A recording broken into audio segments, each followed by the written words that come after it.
حدیث میں یہ فرمایا گیا کہ اگر تم نے عید الاضحیٰ یعنی عید الفطر کی نماز ادا کرنے سے پہلے اگر صدقۃ الفطر ادا کر دیا تب تو یہ صدقہ فطر ہے اور وہ تمہارے لیے روزے کو پاک کرنے اور غریبوں کی غذا کا ذریعہ ہوگا.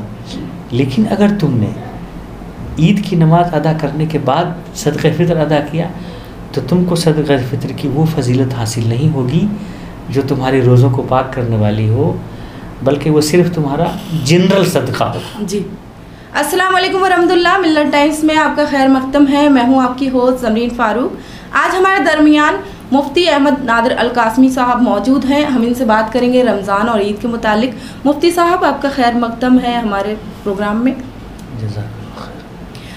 مفتی صاحب ہمارا پہلا سوال آپ سے یہی ہے کہ رمضان کے مہینے میں قرآن کریم کا نزول ہوا، کون سی صورت میں اس کا ذکر کیا گیا ہے؟ الحمدللہ والصلاة والسلام علی رسول اللہ، اما بعد. میں سب سے پہلے ملت ٹائمز کے تمام ارکان، ذمہ داران اور اس سے وابستہ اسٹاف کو اس رمضان کے آخر عشرے اور عید الفطر کے موقع پر مبارکباد پیش کرتا ہوں کہ انہوں نے اس اہم پروگرام کو نشر کرنے کے لیے ہمیں مدعو کیا. اس کے بعد میں دنیا کے وہ تمام ممالک جہاں کل 2 مئی ہے اور عید الفطر کا دن ہے، خاص طور سے مڈل ایسٹ اور ساؤتھ ایسٹ ایشیا اور دنیا کے دوسرے ملکوں میں کل عید الفطر منائی جائے گی. وہاں کے تمام مسلمانوں کو، مرد و خواتین کو میں دل کی گہرائی سے مبارکباد پیش کرتا ہوں ملت ٹائمز کے حوالے سے، اور اللہ سے دعا کرتا ہوں کہ اللہ تعالیٰ عید الفطر کو ان کے لیے آخرت کی کامیابی اور اللہ رب العالمین کی رضا کا ذریعہ بنائے، اور اللہ تعالیٰ عید سعید کی تمام خوشیاں تمام ہی مسلمانوں کو مبارک کرے. اس کے بعد ہم اپنے ہندوستان اور بر صغیر کا رخ کرتے ہیں جہاں کل 30 رمضان ہے اور انشاءاللہ عید الفطر منگل کے دن یہاں کی تاریخ کے مطابق منائی جائے گی. میں اپنے بر صغیر کے اور اپنے ملک ہندوستان کے تمام مسلمان بھائیوں کو اور ساتھ میں برادران وطن کو بھی عید سعید کی مبارکباد پیش کرتا ہوں اور اللہ سے دعا کرتا ہوں کہ اللہ تعالیٰ عید سعید کی تمام خوشیاں تمام لوگوں کے لیے مبارک کرے اور اللہ رب العالمین زندگی میں بار بار یہ لمحات مقدر فرماتا رہے. اس کے بعد میں آتا ہوں میں اپنے سوال کی طرف. یوں تو اللہ تعالیٰ نے قرآن کریم کے رمضان المبارک کے مہینے میں نزول کے سلسلے میں 2 جگہ پر واضح طور پر اللہ تعالیٰ نے اس کا اشارہ فرمایا ہے اور اس کی وضاحت کی ہے. سب سے پہلے وہ آیت جس میں اللہ نے فرمایا شہر رمضان الذی انزل فیہ القرآن. قرآن کریم کی یہ وہ آیت ہے جس میں عمومی طور پر رمضان کے مہینے کو نزول قرآن کا مہینہ قرار دیا گیا ہے. اس کے بعد اللہ تعالیٰ نے خاص طور سے جس صورت میں قرآن کے نزول کا ذکر فرمایا اور اس میں اس بات کی وضاحت کی کہ اللہ تعالیٰ نے قرآن کریم کو لیلۃ القدر میں نازل فرمایا. سورہ قدر میں اس کی تفصیل موجود ہے.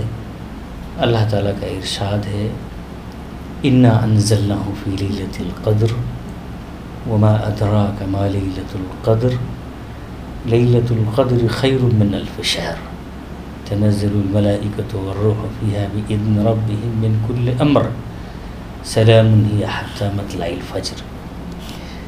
یہ صورت ہے جس میں اس بات کا تفصیلی ذکر ہے کہ اللہ تعالیٰ نے قرآن کریم کو لوح محفوظ سے سمائی دنیا پر لیلۃ القدر میں نازل فرمایا۔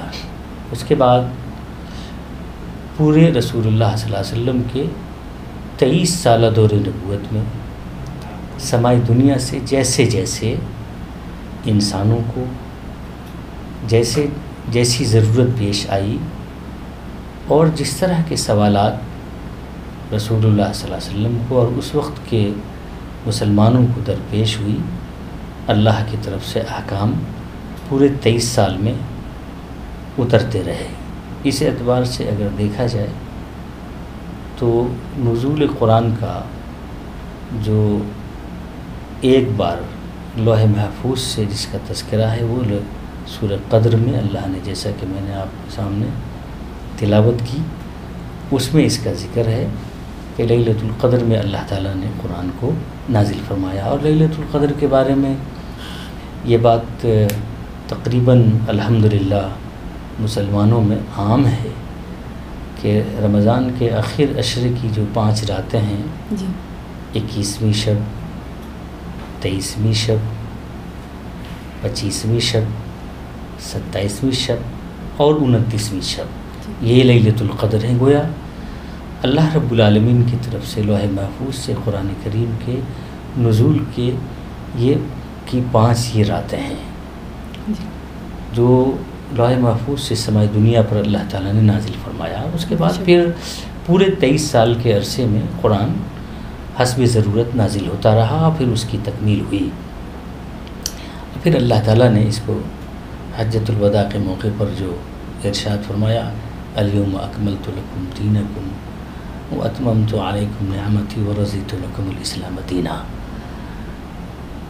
ایسے تو نزول کے اعتبار سے دوسری آیت ہے جو اخیر کی کہی جاتی ہے، لیکن بہرحال پورے قرآن کا جو نزول ہے وہ 23 سال کا عرصہ ہے جو سمائی دنیا سے روئے زمین پر نازل ہوا ہے۔ یہ تفصیلی تذکرہ ہے سورہ قدر میں قرآن کریم کے نزول کا جو لیلۃ القدر میں نازل ہوا۔ اب اس اعتبار سے ایک بات خاص طور سے یہ یاد رکھنے کی ہے کہ اللہ تعالیٰ نے لیلۃ القدر میں قرآن کے نزول کا فیصلہ کیوں فرمایا؟ یہ بڑا اہم سوال ہے۔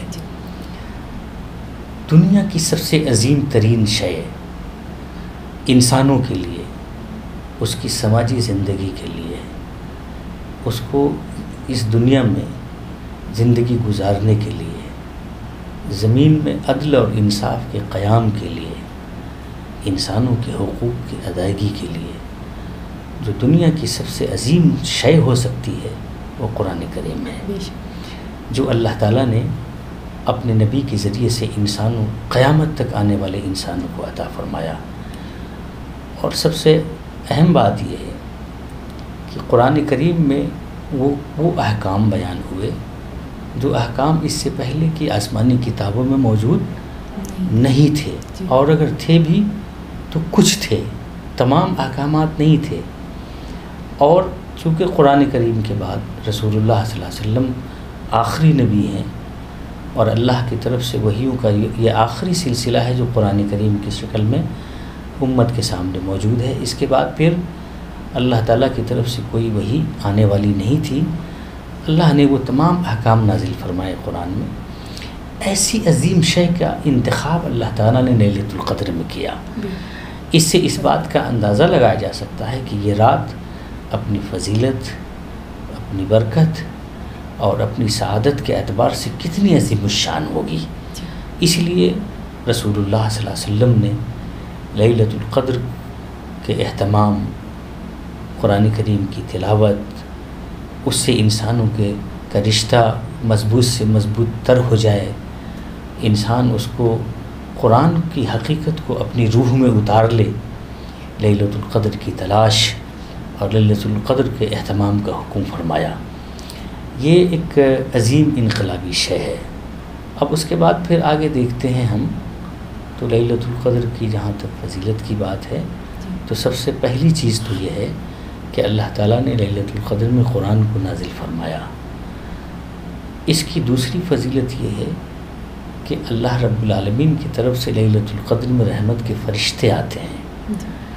جو اللہ تعالیٰ یوں تو ہر چیز کو جانتا ہے کہ میرا بندہ کیا چاہتا ہے، اسے کس چیز کی ضرورت ہے، آیا وہ صحت چاہتا ہے، آیا وہ اصالی زندگی چاہتا ہے، آیا وہ روحانی سکون چاہتا ہے، اسے کیا چاہیے، آیا وہ اولاد چاہتا ہے، دنیا کی نعمتیں اسے مطلوب ہیں، اللہ سب جانتا ہے۔ اس کے باوجود بھی اللہ رب العالمین فرشتوں سے یہ فرماتا ہے کہ جاؤ میرے بندوں کے پاس اور اس سے پوچھو کہ مجھے رمضان کے اس مبارک مہینے میں اس نے روزے رکھے میری اطاعت میں، اس نے اپنی تمام خواہشات کو میری فرمانبرداری میں تج دیا، اور اس کے پاس تمام وسائل کھانے پینے کے زندگی کے سب موجود تھے، اس کے باوجود بھی محض اللہ کے حکم کو ماننے کے لیے اور اللہ کے حکم کی فرمانبرداری میں ہر چیز سے وہ رکا رہا، صبح صادق سے غروب آفتاب تک۔ تو اللہ تعالیٰ کی اس فرمانبرداری کا تقاضا یہ ہے کہ جاؤ تم ہمارے بندوں سے پوچھو کہ اسے کیا چاہیے، آیا وہ مغفرت چاہتا ہے یا دنیا کی نعمتیں۔ فرشتے آتے ہیں انسانوں کے پاس اور ان کو دیکھتے ہیں کہ وہ دعائیں مانگ رہا ہے اللہ تعالیٰ سے، وہ روحانی سکون حاصل کر رہا ہے، تلاوت کر رہا ہے راتوں کو۔ اللہ تعالیٰ کے پاس یہ فرشتے جاتے ہیں اور اللہ سے کہتے ہیں کہ یا رب العالمین، یہ بندے آپ سے آپ کی مغفرت چاہتے ہیں، یہ بندے آپ سے آپ آخرت میں آپ کا دیدار چاہتے ہیں، یہ بندے اپنے روزوں کا بدلہ چاہتے ہیں۔ تو اللہ رب العالمین کے نزدیک انسانوں کے لیے جو سب سے عظیم شے ہے وہ یہ ہے کہ آخرت میں اس کی مغفرت ہو جائے، اللہ کا اسے دیدار حاصل ہو جائے۔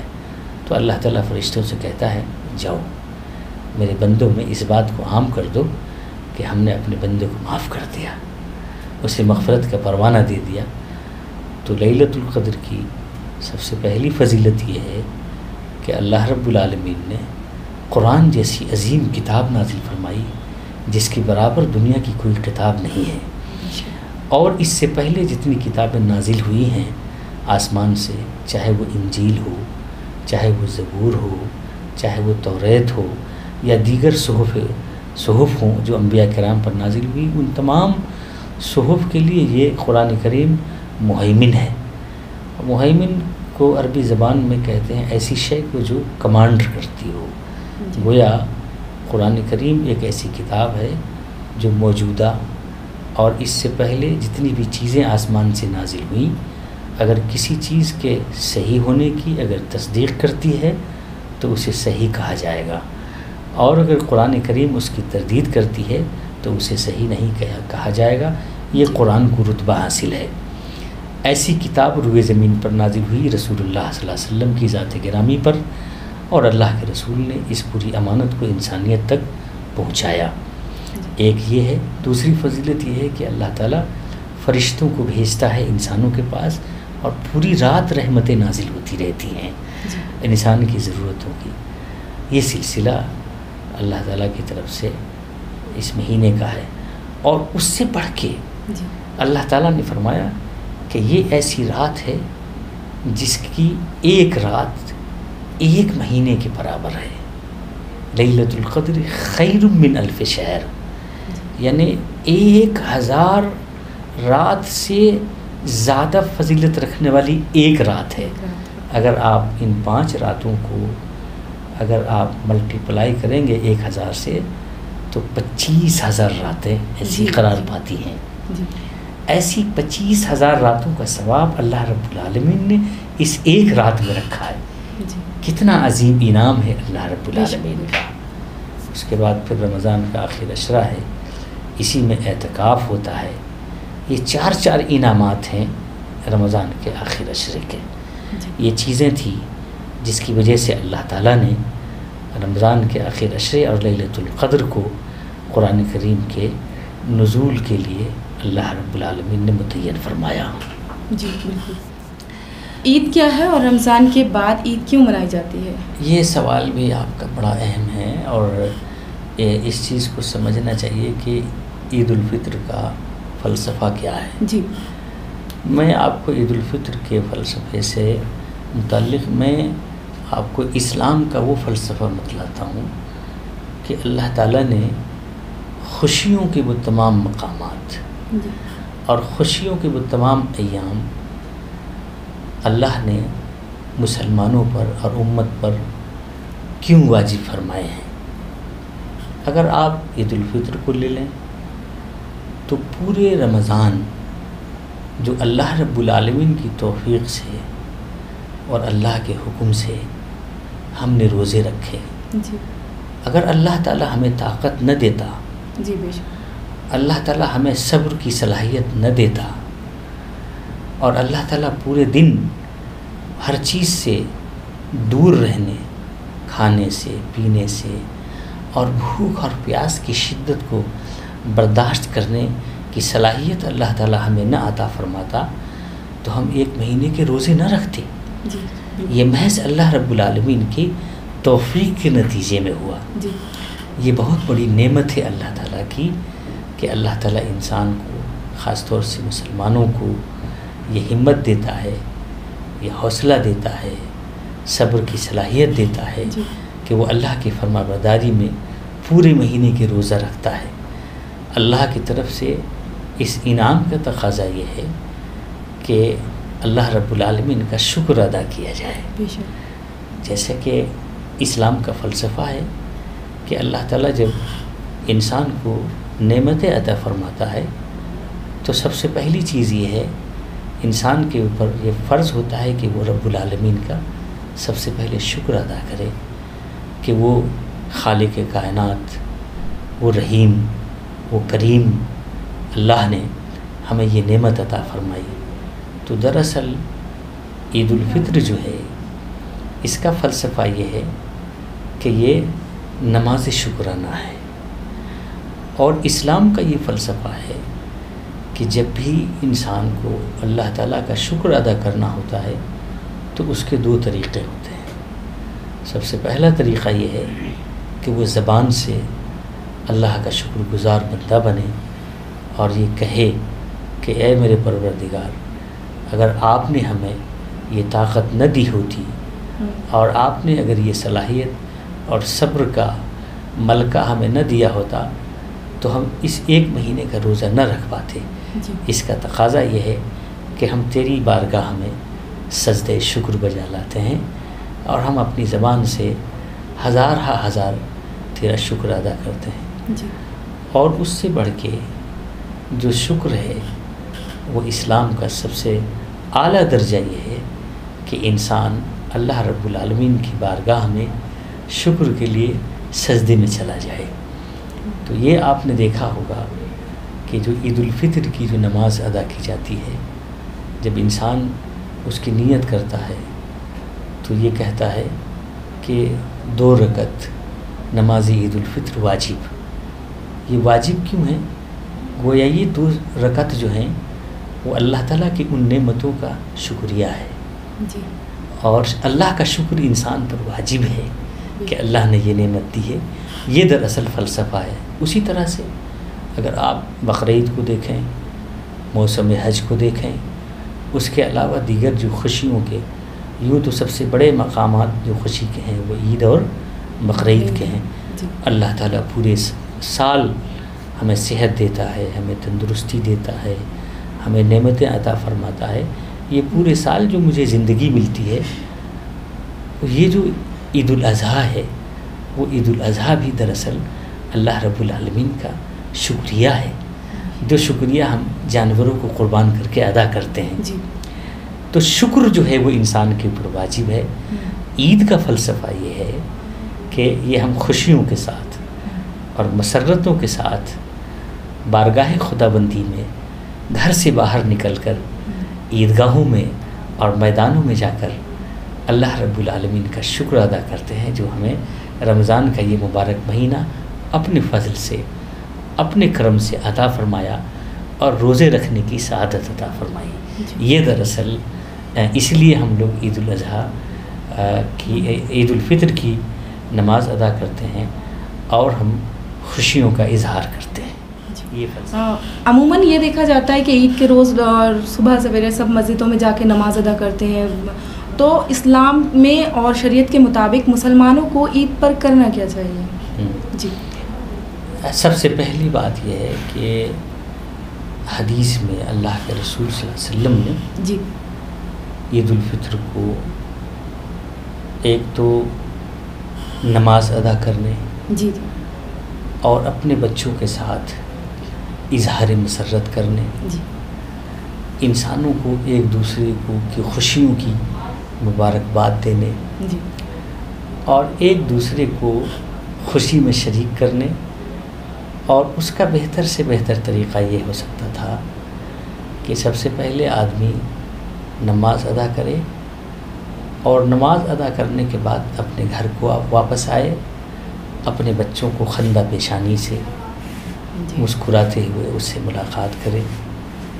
اس کو اس مبارک دن کی مبارکباد پیش کرے، اللہ تعالیٰ سے ان کے لیے ان کی درازی عمر اور ان کے لیے جتنی بھی دعائیں ہو سکتی ہے وہ دعائیں دے، اور ان دعاؤں میں انسان نہ صرف یہ کہ اپنی آل و اولاد بلکہ عزیز اقارب، جس ملک میں انسان رہتا ہے اس ملک میں بسنے والے لوگ، خواہ وہ کسی بھی مذہب سے تعلق رکھتے ہوں، چونکہ وہ سب کے سب آدم کی اولاد ہیں، جی ہماری خوشیوں میں شریک ہونے کے سب مستحق ہیں، جی چاہے وہ ہمارے دین کو، ہماری شریعت کو مانتے ہوں یا نہ مانتے ہوں، لیکن آدم کی اولاد ہونے کی حیثیت سے ہمارے بھائی تو ہیں، جی ہماری بہنیں تو ہیں، بے شک، تو ہمارے بھائی اور ہمارے بہن ہونے کی حیثیت سے ہماری اس مسرتوں کے وہ بھی مستحق ہیں، جی ان کو بھی مبارکباد دی جائے کہ یہ خوشیاں سب کو مبارک ہو، وطن کے ہر فرد کو مبارک ہو۔ یہ دو کام کرنے چاہیے، اور ایک ٹریڈیشنلی طریقہ ہے کہ آدمی جب خوشی ہوتی ہے تو اس خوشی کے موقع پر کچھ نہ کچھ انسان کے تواضع میں پیش کرتا ہے، جی کبھی ہدیہ پیش کرتا ہے، کبھی مٹھائی پیش کرتا ہے۔ ہمارے بر صغیر کا اور ہمارے ملک کا ٹریڈیشن یہ ہے کہ ہم لوگ عید کے مبارک موقع پر مٹھائیاں بھی پیش کرتے ہیں، اپنے عزیزوں کو بھی، اپنے اقارب کو بھی، اور برادران وطن کو، اور اس میں سب سے اعلیٰ طریقہ اس مبارکبادی کا اور اظہار مسرت کا یہ ہے کہ ہم اپنے گھروں میں اچھی سے اچھی سیویاں بناتے ہیں، جی جی اسی لیے اس کو میٹھی عید کہا جاتا ہے، اور اس مٹھاس میں ہم ہر شخص کو شامل کرتے ہیں جی کہ اب آئیے، آج اللہ کی طرف سے دسترخوان سجا ہوا ہے، اس خوشی میں شریک ہونے کا آپ بھی تشریف لائیے اور ہماری اس سیوئی میں شریک ہو جائیے جی جو ہم اللہ کے شکر میں اللہ کے بندوں کے لیے۔ اسی لیے حدیث میں اللہ کے رسول صلی اللہ علیہ وسلم نے ارشاد فرمایا کہ یہ جو آج کا دن ہے وہ تمہارے اپنے بچوں کے ساتھ، اہل و عیال کے ساتھ خوشیاں منانے اور اچھی سے اچھی چیز اس کے سامنے پیش کرنے کا ہے۔ جی تم خوشی بھی مناؤ اور اس خوشی میں اپنے دوستوں کو، اپنے احباب کو، اپنے عزیزوں کو، برادران وطن کو، ہر انسان کو شریک کرو، اس لیے کہ میری شریعت اور میرا رسول رحمت للعالمین ہے، اور ہماری شریعت پوری انسانیت کے لیے باعث رحمت۔ جی تو اس کا تقاضا یہ ہے کہ ہر انسان ہماری اس خوشی کے دسترخوان میں شریک رہے۔ یہ ہمارا مشرقی انداز ہے خوشیاں منانے کا۔ ہم کو چاہیے کہ ہم جس علاقے میں رہتے ہیں، چاہے گاؤں کا ہو یا شہر کا ہو، ہمیں اس بات کی کوشش کرنا چاہیے کہ اپنوں کے ساتھ اپنے برادران وطن کو بھی اپنی اس خوشی میں شریک کریں، تاکہ اس خوشی کا ذائقہ انہیں بھی محسوس ہو۔ جی یہ ہے اصل فلسفہ۔ تو میرا اگلا سوال خواتین سے متعلق ہے کہ خواتین بھی کیا مسجد میں عید کی نماز ادا کر سکتی ہیں؟ اس سلسلے میں شریعت کی کیا رہنمائی ہے؟ خواتین عیدگاہوں میں یا مساجد میں جی نماز ادا کرنے کے لیے جا سکتی ہیں، خاص طور سے عید کے دن جو ازدحام کا ہوتا ہے، جی یا نہیں جا سکتی ہیں، یہ ایک سوال ہے۔ جی اس سوال کو سمجھنے سے پہلے سب سے پہلے یہ سمجھنا چاہیے کہ اللہ تعالیٰ نے جماعت کے ساتھ نماز پڑھنا خواتین پر، یا ہماری شریعت نے خواتین کے اوپر جماعت کو واجب قرار نہیں دیا ہے. جی. یہ ان کے اوپر لازم نہیں ہے کہ وہ اپنے گھروں سے نکلیں اور وہ عیدگاہوں میں جا کر ہمارے امام کے پیچھے صف آ رہا ہوں اور صف بنا کے وہ نمازیں ادا کریں. یہ ان کے اوپر واجب نہیں ہے، بلکہ ان کو اس بات کا اختیار دیا گیا ہے چونکہ ان کے اوپر جماعت واجب نہیں ہے. وہ اپنے گھر میں رہ کے پڑھیں، تنہا پڑھیں، یا اگر ایسے مقامات جہاں پر خواتین کے پردوں کا اہتمام ہو، جہاں پر اختلاط نہ ہو مردوں کے ساتھ، بلکہ پردے میں رہ کر اگر وہ نماز ادا کر سکیں، جیسے کہ ہمارے مڈل ایسٹ کی مساجد میں، عرب ملکوں میں ہے ایسا نظام. ان کے آنے کا راستہ الگ ہے، ان کے جانے کا، ان کو مردوں سے کوئی ٹچ نہیں ہوتا. اس طرح کے مواقع عام طور سے ہمارے ہندوستان میں نہیں ہیں. نہ تو مساجد میں ہیں اور نہ ہی مدارس وہ نہ ہی عیدگاہوں میں ہیں. اس لیے دونوں اگر مسجدوں میں یا عیدگاہوں میں اگر خواتین کے لیے پردے کے ساتھ اگر نماز پڑھنے کا انتظام اگر ہوتا ہے تو جانے میں کوئی حرج نہیں ہے. اسلام نے روکا بھی نہیں ہے. اور اگر ایسا اہتمام اور انتظام نہیں ہوتا تو ان کے اوپر لازم بھی نہیں ہے کہ وہ عیدگاہ جا کر کے ہی نماز پڑھیں، بلکہ وہ اللہ رب العالمین کی بارگاہ میں اپنے گھروں میں بھی تنہا 2 رکعت نماز پڑھ سکتی ہے اور اللہ کا شکر ادا کر سکتی ہے. یہ اصل فلسفہ ہے. یعنی اس طرح سے دیکھا جائے تو نہ تو واجب ہے اور نہ تو منع کیا گیا ہے، لیکن اجازت اس صورت میں دی گئی ہے کہ چونکہ خواتین کا ایک اس کی اپنی نزاکت ہے اور اس کا ایک اپنا پردے کا ماحول ہے، اور چونکہ عبادت ہوتی ہے، ایسا نہ ہو کہ پردے کا اہتمام نہ ہو، مرد اور خواتین پیچھے ایک دوسرے کے ساتھ سلام پھیرنے کے بعد اختلاط ہو جائے. تو یہ بات چونکہ شریعت میں منع ہے، اس لیے اگر کہیں پر اس کی سہولت موجود ہے تو جا سکتی ہیں، اور اگر سہولت موجود نہیں ہے تو ضروری بھی نہیں ہے، گھر میں رہ کر ہی نماز ادا کریں. بالکل. مفتی صاحب، میرا اگلا سوال یہ ہے کہ ہندوستان جیسا ملک جہاں برادران وطن اکثریت میں ہیں، انہیں ہم کس طرح اپنے ساتھ عید کی خوشی میں شریک کر سکتے ہیں؟ میں نے اس سے پہلے کے سوال میں ہم نے آپ کے اس سوال کا جواب دے دیا تھا کہ دیکھیے اسلام چونکہ دین رحمت ہے، اور صحیح بات یہ ہے کہ اسلام کو، دین کو، اس کے فلسفہ کو سمجھنے کی ضرورت ہے. آج دنیا کے وہ لوگ جو اسلام کو اپنے لیے زحمت سمجھتے ہیں، وہ لوگ، ان لوگوں سے میں گزارش کرتا ہوں کہ وہ اسلام کا مطالعہ کریں، وہ قرآن کریم کا مطالعہ کریں. جہاں پر ان کو اسلام کے اصولوں میں شدت نظر آتی ہے، اس کے پس منظر کو سمجھنے کی کوشش کریں. اسلام تو کہیں پر بھی ایسا نہیں ہے جہاں پر شدت نظر آئے، چاہے جان کا مسئلہ ہو، چاہے مال کی حفاظت کا مسئلہ ہو، چاہے عزت و آبرو کی حفاظت کا مسئلہ ہو. اسلام کے جیسے اصول تو دنیا کے کسی قانون میں موجود ہی نہیں، نہ ہی دنیا کی کسی کتاب میں موجود ہے. اسلام تو انسانیت کے احترام پر مبنی ہے. تو اس کے پس منظر میں چونکہ اسلام کا اصول یہ ہے کہ آپ اکیلے نہیں بلکہ اپنی خوشیوں میں انسانیت کو ساتھ لے کے چلیں، چونکہ اللہ کے رسول صلی اللہ علیہ وسلم رحمت للعالمین ہے. اس کا تقاضا یہ ہے کہ آپ اپنی ہر خوشی میں اور آپ اپنے ہر غم میں آپ نہ صرف یہ کہ اپنوں کو شریک کریں، بلکہ ہر شخص کو، ہر انسان کو، چاہے وہ کسی بھی مذہب سے تعلق رکھتا ہو، چاہے وہ اقلیت میں ہو یا اکثریت میں. انسان اقلیت اور اکثریت کا بھید بھاؤ نہیں کرتا، بلکہ اسلام کا اصول عدل اور انصاف کو قائم کرنے کی کوشش کرتا ہے انسانوں کے درمیان.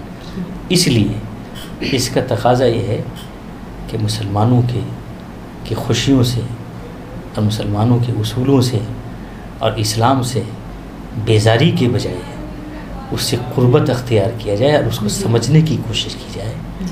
اسلام خود بھی دنیا کے لیے رحمت ہے، اور یہ مسلم امہ بھی اس کو ہر شخص کے ساتھ انصاف، محبت، رواداری اور سمحہ اس کا حکم دیا گیا ہے۔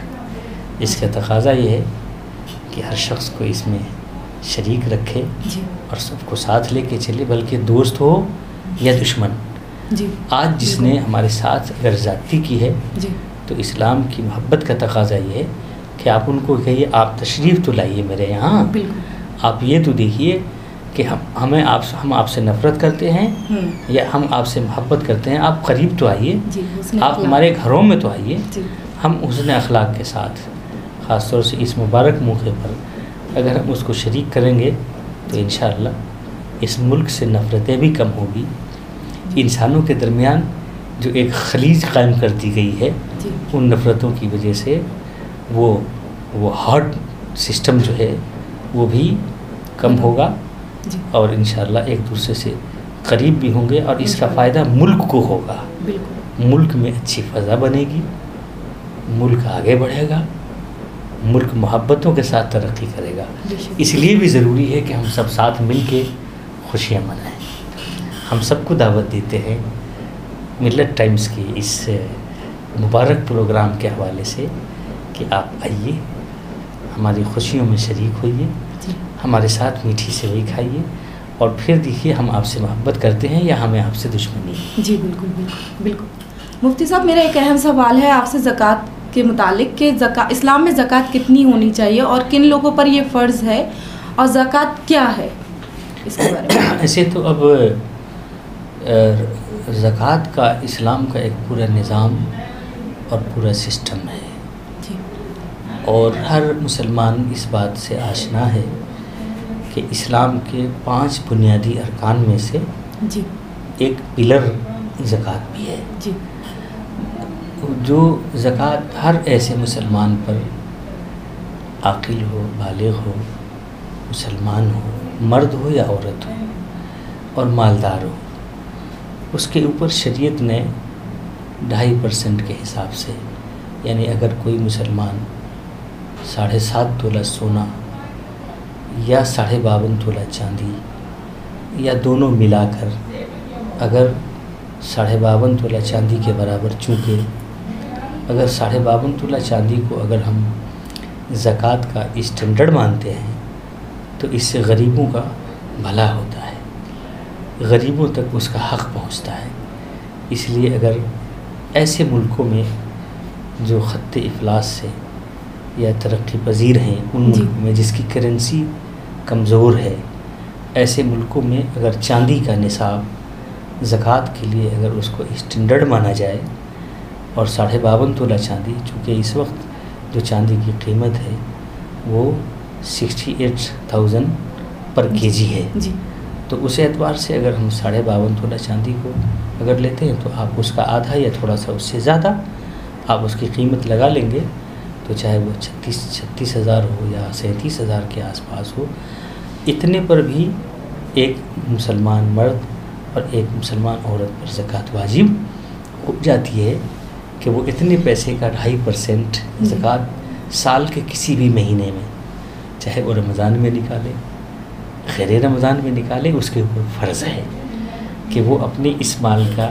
2.5% غریبوں کو، مسکینوں کو، محتاجوں کو، جیسا کہ اللہ تعالیٰ نے سورہ توبہ میں اس کی تفصیل ارشاد فرمائی ہے، اس کے مطابق ان تمام لوگوں میں سے مقروضوں کو، پریشان حال لوگوں کو زکوٰۃ دے کر، اس میں اپنے عزیز بھی ہیں، اپنے اقارب بھی ہیں، عام مسلمان بھی ہیں جو اس کے مستحق ہیں، ان کو زکوٰۃ دینا ہر مسلمان مرد اور عورت پر جس کے پاس ہماری اس لو کرنسی کی کنٹری میں 52.5 تولہ چاندی کی مقدار پورے سال کھانے پینے اور اپنی ضرورت ادا کرنے کے بعد بچ جائے، اس کے اوپر 2.5% کی زکوٰۃ واجب ہے۔ یہ زکوٰۃ ہے، تو اس کے لیے ہمیشہ مسلمانوں کو چاہیے کہ چونکہ یہ فریضہ ایسے ہی ہے جیسے نماز فرض ہے، جی یہ فرض ایسے ہی ہے جیسے زکوٰۃ فرض ہے،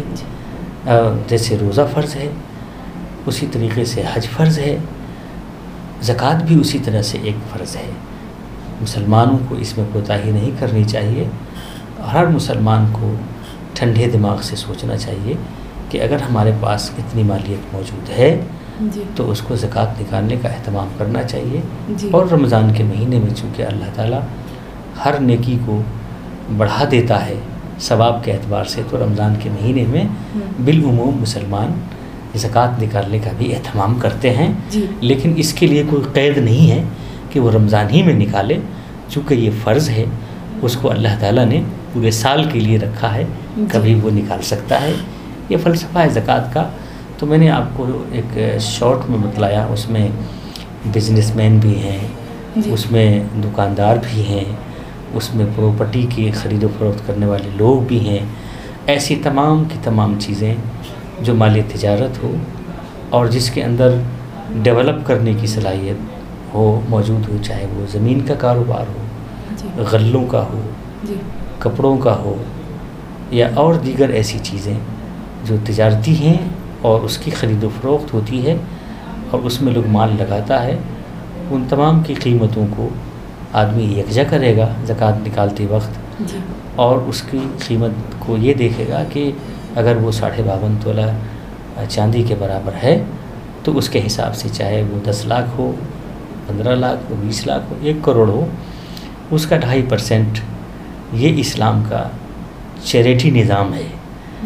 دنیا کی کسی قانون میں ایسا چیریٹی نظام غریبوں کی کفالت کا موجود نہیں ہے۔ میں جہاں تک میں نے اسٹڈی کیا، میں نے دیکھا، میں نے سمجھا ہے، چیریٹی کا نظام جیسا اسلام نے بنایا ہے جی زکوٰۃ کی شکل میں، دنیا کی کسی بھی نہ تو قانون میں ہے جی نہ تو کسی مذہب میں ہے یہ چیریٹی سسٹم، کہ انسان کا، ملت کا کوئی فرد، انسانیت کا ایسا نہ رہے جو بھوکا ہو، ننگا ہو، اپنی ضرورتوں سے۔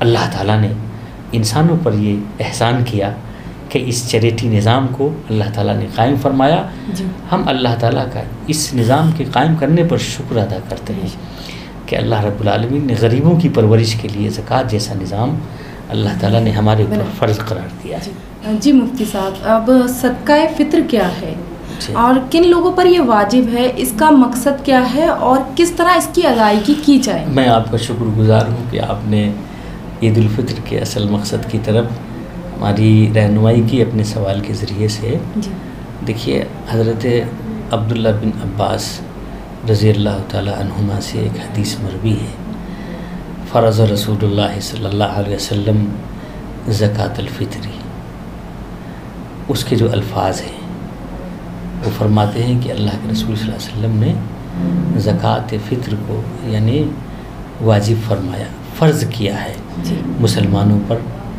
کیوں؟ آگے فرماتے ہیں طہرۃ للصائمین وطعمۃ للمساکین۔ قربان جائیے آپ دنیا میں کہ اللہ کے رسول صلی اللہ علیہ وسلم کے یہ دونوں الفاظ موتی کے جیسے آب زر سے لکھنے کی، کتنا چھوٹا سا جملہ اور کتنا اہم اور کتنا شیریں ہیں۔ اللہ کے رسول صلی اللہ علیہ وسلم نے ارشاد فرمایا کہ یہ جو صدقہ فطر ہے، یہ صدقہ فطر کو رسول اللہ صلی اللہ علیہ وسلم نے اس لیے فرض کیا، ہماری شریعت نے اس لیے فرض کیا زکوٰۃ للصائمین، تاکہ یہ جو پورے مہینے کا روزہ ہم نے رکھا، ہم انسان ہیں، انسان سے غلطی ہونا یہ اس کی فطرت میں شامل ہے۔ جی کبھی ہم سے بھول ہو گئی، کبھی ہم سے کوئی بات زبان سے ایسی نکل گئی جو نہیں نکلنی چاہیے، جی ایسے کام ہم سے ہو گئے جو روزے کے آداب کے خلاف ہو گئے، جو نہیں ہونے چاہیے، تو اللہ کے رسول صلی اللہ علیہ وسلم نے فرمایا کہ اس کا طریقہ ہے کہ تم اس کمیوں کو دور کر سکتے ہو۔ جی اللہ نے موقع دیا ہمیں۔ اللہ نے یہ موقع، اللہ کے رسول صلی اللہ علیہ وسلم تو کوئی بات اپنی طرف سے نہیں فرماتے تھے نا، جی جی وہ تو اللہ کا حکم ہوتا تھا۔ جی اللہ نے یہ حکم فرمایا کہ آپ ایسا کر لیں کہ آپ صدقہ فطر ادا کریں آپ کے روزوں میں جو کمی رہ جائے گی اللہ رب العالمین اس کو ختم کر دے گا۔ تو شریعت تو اللہ کے رسول نے فرمایا، اس روایت کے مطابق فرمایا کہ طہرۃ للصائمین، یعنی یہ جو صدقہ فطر ہے وہ روزے داروں کے روزے کو پاکیزہ اور طیب بنا دیتا ہے، خوبصورت بنا دیتا ہے، جو اللہ کے دربار میں پیش ہونے کے قابل ہو جاتا ہے، اور اللہ تعالیٰ اس کو قبول فرما لیتا ہے، یہ فرمایا۔ اور دوسری طرف اس کی حکمت یہ فرمائی وَطُعْمَةً لِلْمَسَاكِينَ، کتنا چھوٹا جملہ ہے، کتنا شاندار ہے حدیث کا یہ جملہ، ہر آدمی کی زبان پر آ جاتا ہے۔ اللہ کے رسول نے فرمایا کہ یہ جو صدقۃ الفطر ہے ایک طرف یہ تمہارے روزوں کو پاک کر دیتا ہے، اور دوسری طرف تمہارے معاشرے کا غریب، مسکین، یتیم، بے سہارا ایسے لوگوں کی غذا بنتا ہے۔ اور اس وجہ سے کہ رمضان جیسا مہینہ، چونکہ اسلام یہ چاہتا ہے کہ عید الفطر کا جو خوشیوں کا دن ہے اس میں کوئی شخص دوسروں کے سامنے ہاتھ نہ پھیلائے، جی، بلکہ عید الفطر سے پہلے اس کو اتنا مل جائے کہ وہ سیوئی بھی خرید لے، وہ گوشت بھی خرید لے، وہ ہمارے مالداروں کی طرح سے اپنے گھر میں دودھ بھی لے آئے، چینی بھی لے آئے، اپنے بچوں کے نئے کپڑے بھی خرید لے۔ اس لیے اللہ کے رسول صلی اللہ علیہ وسلم نے طعمۃ للمساکین فرمایا کہ یہ جو صدقۃ الفطر ہے ایک طرف یہ تمہارے روزوں کی پاکیزگی کا ذریعہ ہے، اور دوسری طرف محتاجوں، غریبوں، یتیموں اور معاشرے کے دبے کچلے لوگوں کے لیے یہ اس کی پرورش کا ذریعہ ہے، اور وہ اس وجہ سے ہے تاکہ عید جیسے مبارک دن میں وہ ہاتھ نہ پھیلائیں، اس سے پہلے ہی ان کو دے دو اور ان کو کہو کہ آپ اپنے گھروں میں چلے جائیے اور یہ سامان لے لیجئے، کل آپ بھی حکمت مانگیے گا۔ آپ یہ اچھی بات نہیں، بلکہ ہم برابر کے شریک ہیں، ہم نماز پڑھیں اور خوشیاں منائیں اپنے بچوں کے ساتھ۔ اس لیے اللہ کے رسول نے فرمایا کہ ہماری شریعت نے کہ عیدگاہ جانے سے پہلے صدقۃ الفطر کو ادا کر دیا جائے، تاکہ غریب اپنا سامان خرید سکے اور عید کے دن دوسروں کے سامنے ہاتھ نہ پھیلائے۔ یہ صدقۃ الفطر کا فلسفہ ہے۔ اسی لیے حدیث میں یہ فرمایا گیا کہ اگر تم نے عید الاضحیٰ یعنی عید الفطر کی نماز ادا کرنے سے پہلے اگر صدقۃ الفطر ادا کر دیا تب تو یہ صدقہ فطر ہے، اور وہ تمہارے لیے روزے کو پاک کرنے اور غریبوں کی غذا کا ذریعہ ہوگا۔ لیکن اگر تم نے عید کی نماز ادا کرنے کے بعد صدقہ فطر ادا کیا تو تم کو صدقہ فطر کی وہ فضیلت حاصل نہیں ہوگی جو تمہارے روزوں کو پاک کرنے والی ہو، بلکہ وہ صرف تمہارا جنرل صدقہ ہوگا۔ جی، جس طرح سے ہم لوگ صدقہ کرتے رہتے ہیں، حدیث میں فرمایا، حدیث کے الفاظ کے مطابق اور تشریح کے مطابق یہ ہے کہ اگر آپ عید کی نماز کے بعد اگر صدقہ الفطر ادا کریں گے تو وہ جنرل صدقے کی طرح سے ہو جائے گا۔ اس لیے اس کی فضیلت پانے کا تقاضا یہ ہے کہ آپ عید کی نماز ادا کرنے سے پہلے ہی صدقۃ الفطر کو ادا کریں۔ صدقۃ الفطر کے تعلق سے یہ بات بھی بہت اہم ہے، اور اس کا بھی ہمیں لحاظ کرنا چاہیے کہ صدقۃ الفطر کتنا واجب ہوتا ہے اور کن کن لوگوں پر واجب ہوتا ہے۔ حدیث میں اللہ کے رسول صلی اللہ علیہ وسلم نے صدقۃ الفطر کے بارے میں فرمایا کہ صاع من تمر اور صاع من شعیر۔ تو اب اس کا مطلب یہ ہوتا ہے کہ جو ایک صاع ہے وہ ہمارا اپنے آج کے موجودہ وزن کے حساب سے ایک صاع 1.25 کلو کے برابر ہوتا ہے۔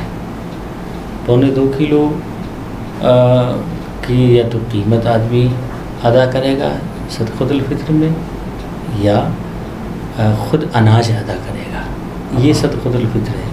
اب اس میں دیکھنا یہ چاہیے کہ ہم جس علاقے میں رہتے ہیں یا جس ملک میں، وہاں پر زیادہ تر لوگوں کی غذائیں کیا ہیں۔ اب کبھی کبھی ایسا ہوتا ہے کہ اگر ہم لوگوں کو اناج دے دیتے ہیں تو وہ اس بات کی پریشانی ہوگی کہ وہ اسے فروخت کہاں کریں گے لے جا کے ابھی رات میں۔ اس سے بہتر یہ ہے کہ ہم اس کو پیسہ دے دیں تاکہ وہ اسی قیمت کی چیزیں خرید سکیں۔ تو دیکھنا یہ چاہیے کہ عوام کی اور لوگوں کی ضرورت کیا ہے۔ اب ہم لوگ ہندوستان میں جس علاقے میں رہتے ہیں اس علاقے میں زیادہ تر گندم کھایا جاتا ہے، آٹا، تو ایسے علاقے میں یہ دیکھنا ہے کہ 2.25 سیر آٹے کی کیا قیمت ہوگی۔ اگر 30 روپے کلو آٹا ہے تو 1 کلو کا 30 روپیہ ہوا، آدھا کلو کا 15 روپیہ ہوا، اور اس کے بعد پھر جو 1 پاؤ ہے وہ 7.5 روپیہ۔ تو اس طرح سے احتیاط کے طور پر ہم لوگ 2.25 سیر گیہوں کو 60 روپے میں کنورٹ کر دیتے ہیں کہ آپ کم سے کم صدقۃ الفطر آپ کے اوپر فی کس اپنی طرف سے، اپنی اہلیہ کی طرف سے، اپنی نابالغ اولاد کی طرف سے، یا وہ لوگ جو آپ کے زیر کفالت ہوں ان کی طرف سے صدقۃ الفطر ہر مسلمان عاقل بالغ مالدار کے اوپر واجب ہے۔ اس میں سال گزرنا ضروری نہیں ہے، بلکہ صاحب نصاب کے بقدر اگر مال ہو تو صدقۃ الفطر اس کو اتنی مقدار میں دینا ضروری ہے۔ بہت سے لوگ جو ایسے علاقے میں رہتے ہیں جہاں چاول کھایا جاتا ہے تو چاول کے حساب سے اس کا اناج ادا کریں یا پیسے کے، تو اس کا لحاظ ہونا چاہیے صدقۃ الفطر میں، نہ یہ کہ خاص طور سے جیسے کھجور کا تذکرہ ہے، کشمش کا تذکرہ ہے، تو اب اگر ایسی جگہوں پر آپ اگر کشمش تو آدمی کھاتا نہیں ہے، یا تو آپ پیسہ دیں گے، آپ اتنی مقدار میں پھر یہ بوجھ ہوگا، تو اس لیے شریعت اعتدال کے ساتھ ایسے تمام علاقے جہاں پر جو غذائیں استعمال ہوتی ہیں اس غذا میں صدقۃ الفطر ادا کرنا چاہیے۔ یہ ہے اپنی طرف سے، یعنی ہر عاقل بالغ مسلمان مرد عورت پر، اگر وہ کسی کی زوجیت میں ہے تو اس کا شوہر ادا کرے گا، اور اگر وہ تنہا ہے اور مالدار ہے تو اپنی طرف سے اور اپنی بچوں کی طرف سے، یعنی 2.25 کلو گیہوں کی قیمت یا 2.25 کلو آٹا، کیونکہ آٹا کھایا جاتا ہے، اس کی قیمت ادا کرنا یہ صدقۃ الفطر ہے۔ تو مفتی صاحب میں یہ میرا آخری سوال ہے کہ روزہ رکھنے سے ایک مسلمان کو کیا ملتا ہے؟ جی بہت اچھا سوال ہے۔ دیکھیے یہ اس سوال کو تو صحیح بات یہ ہے کہ جو رمضان کا جو شروع کا عشرہ ہے، جی دراصل تاکہ بہتر سے بہتر طریقے پر انسان اس فریضے کو ادا کرتا، جی جی یہ سوال اور اس طریقے سے رمضان اور صیام رمضان جی اور اس کا فلسفہ شریعت میں کیا ہے، اس عنوان پر اگر شروع میں اگر ہوتا تو اور اچھا تھا، جی لیکن بہرحال ایک سوال ہے جو اس سے متعلق ہے تو میں آپ سے عرض کیے دیتا ہوں۔ دیکھیے اللہ تعالیٰ نے ایک حدیث قدسی ہے جس میں اللہ کے رسول صلی اللہ علیہ وسلم نے روزے کے بدلے کے بارے میں فرمایا، اور قرآن نے اور ہماری شریعت نے جس چیز کو ہماری آخرت میں یعنی اس دنیا سے جانے کے بعد جب قیامت برپا ہوگی اور ہر شخص اس دن اٹھایا جائے گا جی اور اللہ کے روبرو ہوگا، تو جو روزہ رکھنے والے لوگ ہیں، جو مسلمان ہیں، جو ایمان والے ہیں، ابھی سے لے کے اور حضرت آدم تک جتنے بھی لوگ جن کا خاتمہ ایمان پر ہوا، ان کی یہ خواہش ہوگی کہ میں اپنے رب کو دیکھوں، میرے رب کا دیدار ہو جائے جی کہ میرا رب کیسا ہے، جس کے لیے ہم نے اس کے غیب پر ہم ایمان لائے کہ وہ میرا خالق بھی ہے، وہ میرا مالک بھی ہے، وہ میرا رازق بھی ہے، وہ میرا شافی بھی ہے، جو مجھے سب کچھ دیتا ہے، زندگی دیتا ہے، اور پھر اسے ہمیں اس دنیا سے واپس بلا لیتا ہے، وہ میرا رب کیسا ہے، میں اس کو دیکھوں۔ تو اللہ کے رسول صلی اللہ علیہ وسلم روزے کے بدلے کے بارے میں فرماتے ہیں کہ اللہ تعالیٰ فرماتا ہے کہ یہ جو روزہ ہے میرے بندوں نے خالصتاً میری اطاعت میں اور میرے لیے رکھا ہے، اس میں کوئی دکھاوا نہیں ہے۔ دیکھیے روزہ یہ ہے کہ ان صحیح معنوں میں اس بات کا اندازہ ہوتا ہے کہ ہم روزہ اللہ کی اطاعت میں رکھتے ہیں۔ جی آپ اس کا اندازہ لگائیے کہ میں اپنے گھر میں ہوں، باہر سے میں اپنے گھر کا دروازہ بند کر لوں۔ آج کے زمانے میں ہمارے گھر میں فریج میں بہت اچھی اچھی چیزیں رکھی رہتی ہیں، جی پھل رکھے رہتے ہیں، فروٹس رکھے رہتے ہیں، شربت رکھے رہتے ہیں، جی دودھ رکھے رہتے ہیں۔ اگر ہم اپنی چٹخنی اپنے دروازے کی بند کر کے اگر ہم چپ چاپ کھا لوگوں لیتے سے چھپ کے تو ہمیں کوئی دیکھتا؟ بالکل نہیں دیکھتا۔ جی اس کا مطلب یہ ہے کہ روزہ ہی ایک ایسی عبادت ہے جس میں دکھاوا نہیں ہے، جی جس میں دکھاوا نہیں ہے کہ میں روزہ اس لیے رکھ رہا ہوں تاکہ دوسرا آدمی کہے کہ یہ روزے دار ہے. جی. اس میں دکھاوا نہیں، اس میں صرف اطاعت ہے.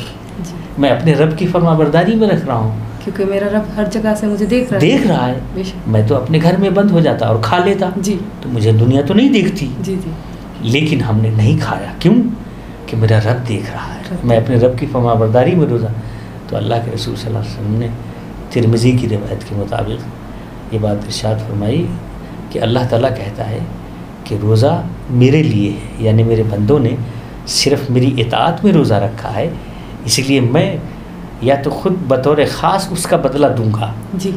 یا میں خود اس کا بدلہ بن جاؤں گا قیامت میں. میں خود اس کا بدلہ بن جاؤں گا. اور اللہ تعالیٰ کے بدلہ بننے کا مطلب یہ ہے کہ اللہ تعالیٰ کی تجلی ہمارے سامنے ہوگی، اللہ کا دیدار ہوگا آخرت میں. یہ تو بدلہ ہے جو حدیث میں فرمایا. اس کے علاوہ جو نیکیاں ہیں، جو سعادتیں ہیں، جو برکتیں ہیں، جو فضیلتیں ہیں، وہ علیحدہ ہیں. رمضان کے اس مبارک مہینے میں روزے کی وجہ سے حدیث میں فرمایا گیا کہ اللہ تعالیٰ فرض کے ثواب کو 70 گنا بڑھا دیتا ہے، اور نفلی کام کے ثواب کو اللہ تعالیٰ فرض کے برابر قرار دے دیتا ہے. تو اتنا عظیم الشان انعام اس سے بڑھ کے کیا ہوگا کہ ہر چیز بڑھی ہوئی ہے. اور لیلۃ القدر میں ایک رات 1000 رات سے بڑھی ہوئی. یعنی صرف 5 رات 25,000 راتوں میں ہم عبادت کرتے، اللہ تعالیٰ نے اتنا بڑا انعام ہم کو دے دیا ہے.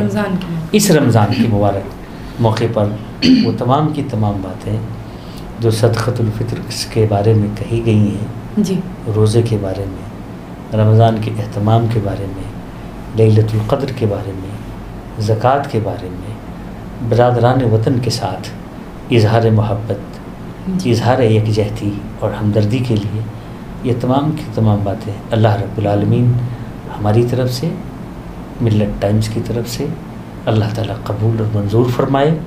اللہ رب العالمین ہر مسلمان کو اس بات کی توفیق عطا فرمائے کہ صحیح طریقے پر ایک پکا، سچا، با اخلاق شہری ہونے کی حیثیت سے اپنے رسول کی سنت پر عمل کرتے ہوئے اللہ کی فرما برداری میں زندگی گزارے.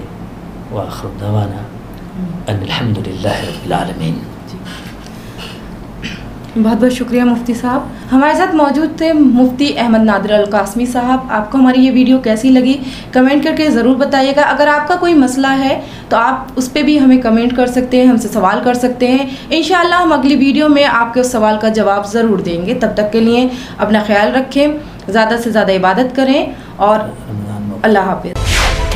ملت ٹائمز کو آپ کی ضرورت ہے، ہماری آپ مالی مدد کریں.